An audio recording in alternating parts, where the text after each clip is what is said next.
dari Dumai ke Medan itu dikerjakan pada tahap 2. Nah, timbul pertanyaan, apakah jalan tol Rengat Pekanbaru itu diundur atau dimasukkan pada tahap ketiga atau ditukar menjadi tahap ketiga?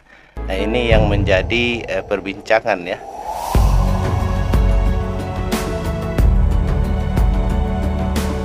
Bismillahirrahmanirrahim. Assalamualaikum warahmatullahi wabarakatuh. Kembali lagi di Budi Film 2012. Para sahabat Budi Film dimanapun berada, kali ini kita sedang berada di underpass Desa Selake Batu ya. Kita lihat di sebelah kanan kita itu ada gundukan tanah yang baru minggu kemarin dikerjakan oleh tim di lapangan ya, untuk mengecek ketinggian air dan lain-lain. Jadi inilah daerah yang mana nantinya menjadi pintu tol dari Bunut, yang keluarnya di Desa Balamerah. Kemudian bundarannya sendiri itu berada di sebelah kiri kita nantinya. Ada beberapa hal yang penting yang keluar di media ya, yang mana Kementerian BUMN tunda sebagian konstruksi tol Trans Sumatera ya. Ya kalau tidak salah yang ditunda itu dari Dumai ke Medan itu yang ditunda dan dilanjutkan setelah tahun 2024. Jadi baru-baru ini Sekda Provinsi Riau mengusulkan bahwa pembangunan tol Dumai ke Baganbatu atau ke Medan itu dikerjakan pada tahap 2. Jadi di sini adalah usulan dari Provinsi Riau ya. Di ruas dari Dumai itu sendiri ke Medan diusulkan masuk pada tahap 2. Sekarang kita bacakan beritanya ya. Pemerintah Provinsi Riau mengusulkan pembangunan jalan tol Trans Sumatera ruas Dumai Baganbatu bisa masuk tahap 2 pembangunan tol atau mulai dibangun tahun 2023. Permintaan itu disampaikan oleh Asisten 2 Sekda Provinsi Riau M. Job Kurniawan usai rapat bersama kementerian terkait tentang uji publik perubahan peraturan presiden. Alhamdulillah dalam perubahan Perpres itu jalan tol di Riau masuk semua katanya. Di mana untuk jalan tol Pekanbaru Pangkalan itu masuk pada tahap 1 sama dengan Pekanbaru Dumai. Sedangkan jalan tol Pekanbaru Rengat dan Rengat Jambi itu masuk pada tahap 2. Sedangkan untuk jalan tol Dumai Baganbatu atau ke Medan itu masuk pada tahap 3 yang dikerjakan setelah tahun 2024. Namun kata Job pihaknya menyarankan agar tol tersebut ya dikerjakan pada tahap 2. Kita juga runding dengan Pemprov Sumatera Utara dan kita sepakat mendorong agar pembangunan jalan tol Dumai Baganbatu Segimbal bisa masuk tahap kedua. Dengan masuk pembangunan di tahap 2 lanjut Job, maka diharapkan pada tahun 2023 bisa dilaksanakan konstruksi, bisa dipercepat ya konstruksinya. Itu menurut usulan yang disampaikan oleh Sekda Provinsi Riau. Kalau kita lihat berita ini ya, Provinsi Riau itu mengusulkan ruas dari Dumai ke Medan itu dikerjakan pada tahap 2. Nah, timbul pertanyaan, apakah jalan tol Rengat Pekanbaru itu diundur atau dimasukkan pada tahap ketiga atau ditukar menjadi tahap ketiga? Nah, ini yang menjadi perbincangan ya. Yang menjadi kebingungan saya, kemungkinan bahwa jalan tol Rengat Pekanbaru itu diundur. Ini menurut usulan dari Sekda Provinsi Riau. Yang kita lihat seperti pada peta ini ya. Ini adalah ruas tol Dumai Pekanbaru yang terhubung dengan ruas jalan tol Rengat Pekanbaru ya. Kalau kita lihat yang diusulkan oleh Sekda Provinsi Riau itu simpangnya itu berada di sebelah sini ya.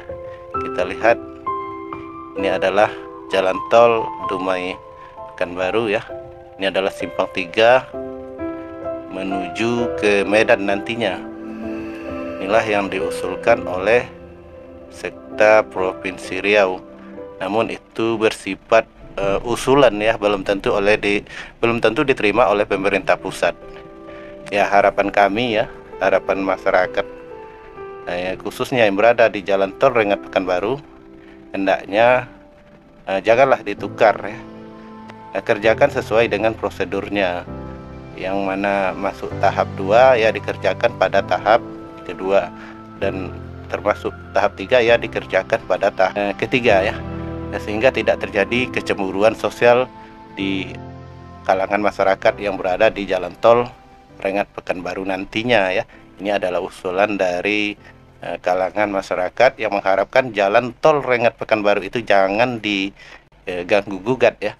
Kalau memang dikerjakan pada tahap 2 ya, dikerjakan pada tahap kedua. Jadi itulah harapan kami, bahwa usulan yang diusulkan oleh pemerintah Provinsi Riau itu tolong dipertimbangkan lagi ya. Karena jalan tol Trans Sumatera itu sendiri ya, sekali lagi saya sampaikan, bukan saja untuk mengurai kemacetan, bukan semata-mata untuk mengurai kemacetan, akan tetapi lebih kepada pembukaan kawasan-kawasan ekonomi baru yang ada di Pulau Sumatera.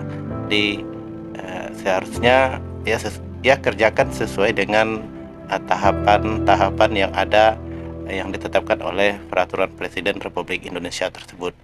Jadi dengan demikian pemerataan pembangunan yang berada di Pulau Sumatera tercapai hendaknya, karena belum tentu setelah tahun 2024 itu jalan tol ini dilanjutkan oleh pemimpin berikutnya ya. Walaupun daerah Dumai ke Medan itu lebih padat jika dibandingkan dengan Jambi ke Pekanbaru, namun sekali lagi saya sampaikan ya, bahwa pembangunan jalan tol itu bukan semata-mata untuk mengurai kemacetan. Kalau ditinjau dari sisi bisnis ya, itu memang menguntungkan jika dibangun jalan tol di daerah padat. Namun pembangunan jalan tol Trans Sumatera itu bukan untuk bisnis saja, tapi lebih kepada pemerataan, yang mana pembangunan di Indonesia itu dirasakan oleh masyarakat pelosok, sehingga daerah-daerah yang mempunyai potensi ekonomi itu bisa dikembangkan nantinya. Apalagi jalan tol itu sendiri yaitu sangat diharapkan oleh masyarakat, khususnya masyarakat yang berada di wilayah Jambi, di wilayah Pelalawan, Rengat, Pekanbaru. Itu sangat diharapkan kehadirannya ya. Mereka rela memberikan lahan mereka, tanah mereka untuk pembangunan jalan tol ya, supaya bisa dikerjakan secepat-cepatnya. Jadi bukan berarti usulan itu tidak bagus ya, namun tolong pertimbangkan lagi usulan-usulan tersebut, karena semakin banyak usulan yang kita usulkan itu membuat pemerintah pusat semakin lambat. Jadi kita harapkan bahwa pembangunan jalan tol Trans Sumatera itu hendaknya jangan sampai telat ya, jangan sampai tidak dikerjakan sebelum tahun 2024, karena belum tentu pemimpin berikutnya mengerjakan jalan tol Trans Sumatera tersebut, walaupun termasuk ada proyek strategis nasional, karena sifatnya itu adalah perpres ya. Perpres itu sendiri berganti pemimpin itu bisa saja diganti perpresnya. Jadi itu harapan kami, bahwa jalan tol Rengat Pekanbaru itu tetap dikerjakan pada tahap kedua. Oke, mungkin hanya ini yang dapat saya sampaikan pada kesempatan ini. Terima kasih atas perhatiannya, mohon maaf atas segala kekurangan. Jika Anda suka dengan video ini, jangan lupa like, subscribe, dan share agar seluruh dunia tahu tentang perkembangan terkini jalan tol yang ada di Indonesia. Saya akhiri, wassalamualaikum warahmatullahi wabarakatuh. Sampai jumpa kembali, bye bye.